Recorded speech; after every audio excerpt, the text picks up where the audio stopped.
Hey guys, it's Corrupt. Wanted to talk about whether or not the Elite controller is worth the $200 for Rocket League or just gaming in general compared to a standard controller. So with that being said, comment what you think down in the comment section below and drop a like if you do enjoy the video. And with that being said, let's get into it.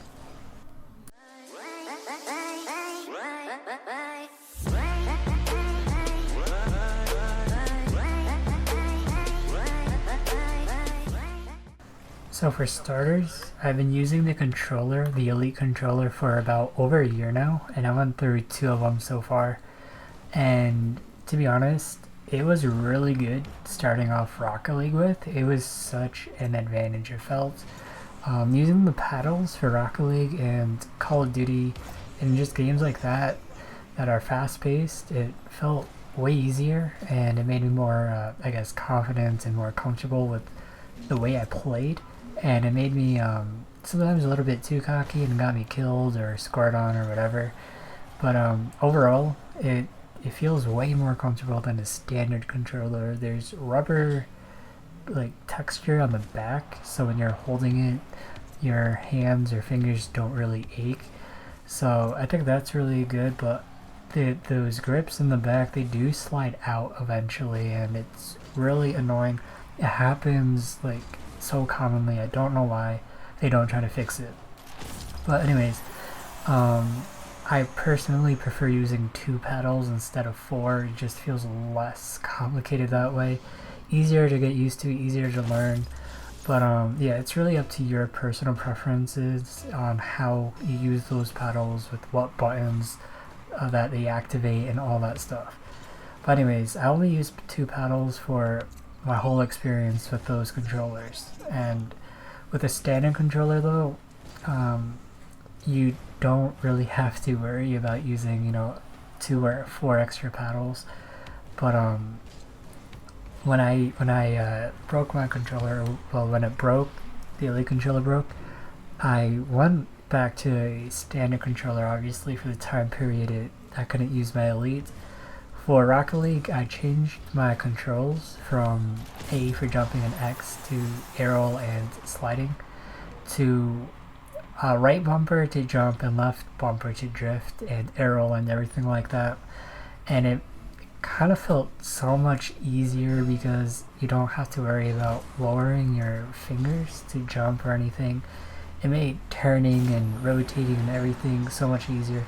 I was able to control the ball better, but that's my experience. And the way I had my Elite controller set up was the right paddle, top paddle, was for jumping, and the left top paddle was for arrowing and drifting. You could set the button setup or layout whatever, however you like, but I thought that was the most convenient way for me.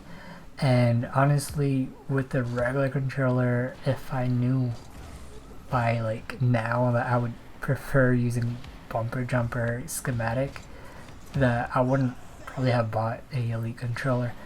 But yeah guys, so basically I don't think it's worth the $200. It does have some advantages even if you don't use the paddles on the Elite controller. There's trigger stoppers and there's a whole bunch of other settings you can mess around with, like the trigger sensitivities, the light on the X or home button itself. You could change the height of the thumbsticks and the type of D-pad you have. Also, you could change the sensitivity of the thumbsticks to uniquely fit your style of gameplay, but in reality, I don't think that really matters as much as, having paddles. But trigger stops really do help for games like Call of Duty, where you could shoot faster that way. But other than that, I don't find any other real use for having an Elite controller.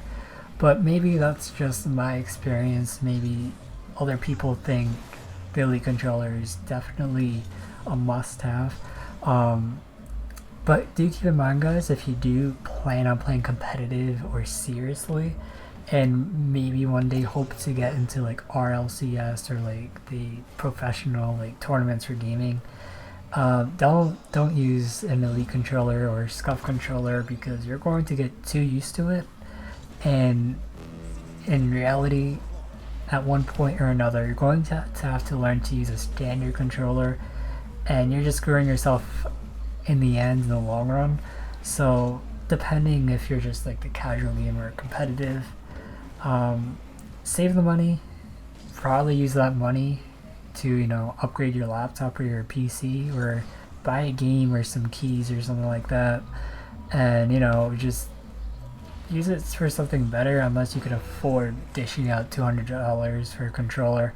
But yeah, so I might end up voiding my warranty on my Elite controller and customizing it, because I don't like the plain color that the Elite controller is.